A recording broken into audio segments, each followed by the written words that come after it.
नमस्कार, news today network के इस खास कार्यक्रम उत्तराखंड की खबर में आपका स्वागत है। शुरुआत करते हैं हेडलाइन से। उत्तराखंड में हर शनिवार और रविवार को रहेगा लॉकडाउन, जानिए क्यों लिया सरकार ने ऐसा फैसला। गांव में बने ग्रोथ सेंटर को किया जाएगा हाईटेक, देखिए कैसे होगी किसानों की उत्पाद की अच्छी बिक्री। सीबीएसई बोर्ड के बाद अब उत्तराखंड बोर्ड के आएंगे नतीजे। 25 से 30 जुलाई को वेबसाइट पर देख सकेंगे विद्यार्थी अपना रिजल्ट। हाई कोर्ट में आज फिर हुई केदारनाथ आपदा के शवों की गिनती पर सुनवाई, बताएंगे क्या हुआ सुनवाई में आज। देहरादून से मसूरी रोपवे पर बनाए जाने का रास्ता हुआ क्लियर, देखिए कैसे मिलेगा पर्यटकों को बड़ा फायदा। इग्नो की टीई परीक्षा की गई स्थगित, जानिए इग्नो की परीक्षाओं का क्या होगा पूरा शेड्यूल। रेलवे में नौकरी के निकाले गए अफसर, देखिए कब तक कर सकेंगे युवा उसमें आवेदन। खबर सबसे पहले उत्तराखंड में कोरोना वायरस के कहर की। उत्तराखंड में कोरोना वायरस के बढ़ते मामले को देखते हुए प्रदेश सरकार ने यूपी की तर्ज पर अब सप्ताह में 2 दिन लॉकडाउन का निर्णय लिया है, जिसके बाद त्रिवेंद्र सरकार ने हफ्ते में 2 दिन पूर्ण लॉकडाउन की तैयारी कर ली है। ये लॉकडाउन पूरे राज्य में लागू होगा। इससे पहले गुरुवार को मुख्यमंत्री त्रिवेंद्र सिंह रावत ने मुख्य सचिव उत्पल कुमार सिंह को कार्रवाई के निर्देश दिए थे। वहीं शुक्रवार को ही बैठक में लॉकडाउन के आदेश जारी किए गए हैं। उत्तराखंड में कोरोना संक्रमण लगातार बढ़ता जा रहा है। प्रदेश में संक्रमितों का आंकड़ा 4000 तक पहुंचने वाला है। ऐसे में चिंताएं भी बढ़ने लगी हैं। कोरोना के लगातार सामने आ रहे मामलों की चेन तोड़ने के लिए सरकार ने ये फैसला लिया है। मुख्यमंत्री त्रिवेंद्र सिंह रावत ने कहा, इन दोनों दिनों में प्रदेश में सैनिटाइजेशन की व्यवस्था पूर्ण रूप से की जाएगी। आए हैं और विशेषकर जनपद ऊधम सिंह नगर और हरिद्वार देहरादून, ये निश्चित रूप से चिंता बढ़ाने वाले हैं। हमारी कोशिश है कि इसको हम रोकें और इस दृष्टि से हमने फिर ये निर्णय लिया है कि हम सप्ताह में 2 दिन ये लॉकडाउन करेंगे और इस दौरान सैनिटाइजेशन का काम करेंगे, अवेयरनेस का काम करेंगे। अगली महत्वपूर्ण खबर ग्रोथ सेंटरों को मजबूती देने की है। मुख्यमंत्री त्रिवेंद्र सिंह रावत ने राज्य के ग्रोथ सेंटरों के आउटपुट का आकलन करने के निर्देश दिए हैं। शुक्रवार को हुई बैठक में उन्होंने कहा कि एग्री बिजनेस से जुड़े ग्रोथ सेंटरों को माइक्रो फूड प्रोसेसिंग से भी जोड़ा जा सकता है। सीएम ने सचिवालय स्थित वीर चंद सिंह गढ़वाली सभागार में उद्योग विभाग के अंतर्गत ग्रोथ सेंटर योजना की समीक्षा की। इस दौरान उन्होंने कहा कि ग्रोथ सेंटर में तैयार किए जा रहे उत्पाद इतनी मात्रा में बनाए जाएं कि खरीदार वहां आकर इन उत्पादों को खरीद सकें, ताकि किसानों और ग्रामीणों को अपने उत्पाद की अच्छी कीमत मिल सके। एमएसएमई विभाग को निर्देश देते हुए सीएम ने एक वेबसाइट तैयार करने को कहा है, जिससे ग्रोथ सेंटरों में बनाए जा रहे उत्पाद की जानकारी ऑनलाइन उपलब्ध हो सके। मुख्यमंत्री त्रिवेंद्र सिंह रावत ने ग्रोथ सेंटरों के उत्पाद के लिए बैकवर्ड और फॉरवर्ड लिंकेज पर सबसे अधिक ध्यान देने की बात कही है, ताकि सरकारी विभाग भी यहां तैयार किए जाने वाले उत्पाद को प्राथमिकता दे सकें। अगली महत्वपूर्ण खबर उत्तराखंड बोर्ड की परीक्षाओं के परिणाम आने की है। सीबीएसई बोर्ड के बाद अब उत्तराखंड बोर्ड ने भी रिजल्ट घोषित करने की तैयारी कर ली है। शुक्रवार को बोर्ड के निदेशक आर.के. कुंवर ने जानकारी देते हुए बताया कि परीक्षाओं का परिणाम आगामी 25 से 30 जुलाई के बीच जारी होगा। उत्तराखंड बोर्ड की आधिकारिक वेबसाइट पर परिणाम घोषित किए जाएंगे, जिससे छात्र अपना रोल नंबर डालकर अपना परीक्षा फल देख सकते हैं। बता दें कि इस साल हाई स्कूल और इंटरमीडिएट में करीब 2 लाख छात्र छात्राएं बोर्ड परीक्षा में शामिल हुए थे। परीक्षा के लिए प्रदेश भर में 1324 परीक्षा केंद्र बनाए गए थे, लेकिन कोरोना काल के बीच परीक्षाएं कई रोक दी गई थी, जिसके बाद कई तिथियां जारी कर छूटी गई परीक्षाओं को संपन्न कराया गया था।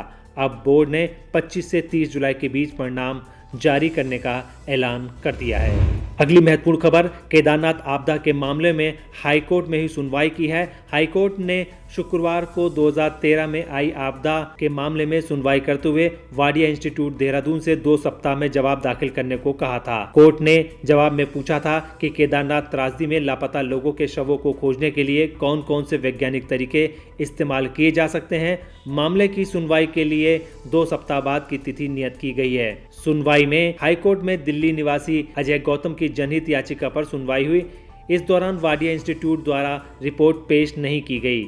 जनहित याचिका में कहा गया था कि आपदा के बाद केदारनाथ घाटी में से करीब 4200 लोग लापता हुए, जिनमें से 600 के कंकाल बरामद किए गए थे, परंतु आपदा के बाद आज भी 3600 लोग केदारनाथ घाटी में दफन हैं, जिनको सरकार निकालने को लेकर कोई कार्य नहीं कर रही है। याचिकाकर्ता ने हाईकोर्ट से प्रार्थना कर सरकार से इस मामले को गंभीरता से लेते हुए केदारनाथ घाटी से शवों को निकालकर उनका अंतिम संस्कार कराए जाने की बात कही है। दोस्तों, न्यूज़ स्टूडेंट नेटवर्क आपको हमेशा अपडेट करता रहता है, इसीलिए आप वीडियो को देखने के साथ एक लाइक जरूर कर दें, जिससे हम आपको आपकी तरक्की से जुड़ी हर एक जानकारी आप तक पहुंचाते रहें। अगली महत्वपूर्ण खबर पर्यटकों को लाभ पहुंचाने की है, जहां वो अपनी आसानी से सैर कर सकते हैं।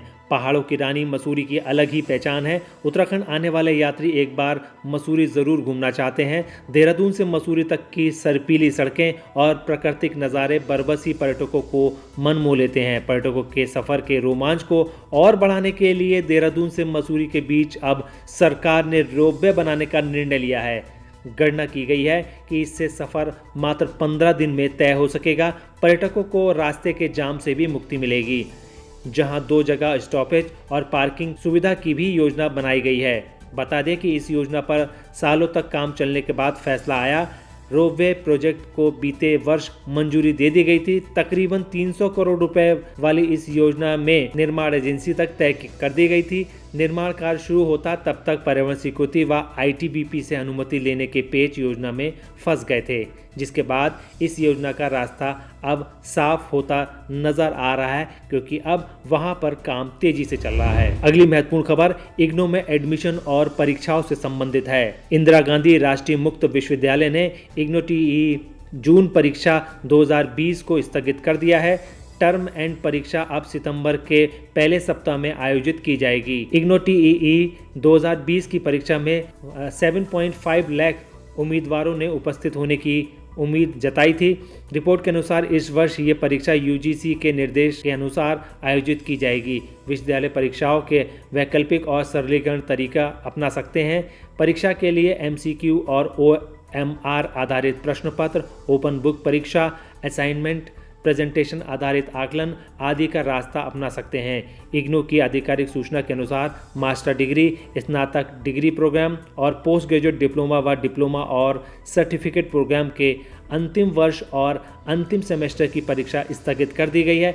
इसके अलावा असाइनमेंट और परीक्षा फॉर्म की ऑनलाइन तिथि भी 15 जुलाई से 31 जुलाई 2020 तक बढ़ा दी गई है। छात्र अपना असाइनमेंट मेल के जरिए ऑनलाइन या स्टडी सेंटर पर जाकर ऑफलाइन जमा कर सकते हैं। ये दूसरी बार है जब इग्नू ने प्रोजेक्ट रिपोर्ट सबमिट करने की अंतिम तिथि को बढ़ाया है। इससे पहले अंतिम तिथि 30 जून 2020 थी। इस साल कोरोना महामारी के कारण परीक्षा में भी देरी हुई है। अब आप इसकी आधिकारिक वेबसाइट की जानकारी भी ले लीजिए। www.ignou.ac.in पर आप इसकी पुष्टि कर सकते हैं। अगली महत्वपूर्ण खबर बेरोजगारों को नौकरी मिलने की है, जो कि रेलवे से है। भारतीय रेलवे में नौकरी करने का ख्वाब रखने वालों के लिए काम की खबर है। दरअसल रेलवे ने 60 अलग अलग पदों पर नौकरी निकाली है। रेलवे में लगातार नौकरी के लिए आवेदन निकलने के साथ ही लाखों की संख्या में अभ्यर्थी नौकरी पाने के लिए आवेदन भी कर रहे हैं। सेंट्रल रेलवे की इस नौकरी के लिए इच्छुक उम्मीदवार 20 जुलाई 2020 तक आवेदन कर सकते हैं। इसके लिए उम्मीदवार को साक्षात्कार में शामिल होना होगा। रेलवे की इस भर्ती के लिए उम्मीदवार स्काइप व व्हाट्सएप के जरिए इंटरव्यू देंगे। रेलवे ने स्पेशलिस्ट के 12 पद, CMP GDMO के 36 पदों, हेल्थ एवं मलेरिया इंस्पेक्टर के 6 पदों और फार्मासिस्ट के 6 पदों के लिए भर्ती निकाली है। इस भर्ती के लिए न्यूनतम आयु 18 वर्ष और अधिकतम आयु के अनुसार रखी गई है। रेलवे में इन पदों में नौकरी के लिए आप ऑनलाइन आवेदन भी कर सकते हैं। इसके लिए आप अपनी ऑन स्क्रीन में आने वाली वेबसाइट पर जाकर आवेदन कर सकते हैं। वेबसाइट की डिटेल cr.indianrailways.gov.in है। दोस्तों, हमारा यह वीडियो आपको कैसा लगा आप हमें कमेंट बॉक्स में ज़रूर बताइएगा। अगर आप इसको YouTube पर देख रहे हैं तो हमारे चैनल को सब्सक्राइब करिए। अगर आप Facebook पर देख रहे हैं तो हमारे चैनल को लाइक करिए और हमारे पेज को फॉलो करें। नमस्कार।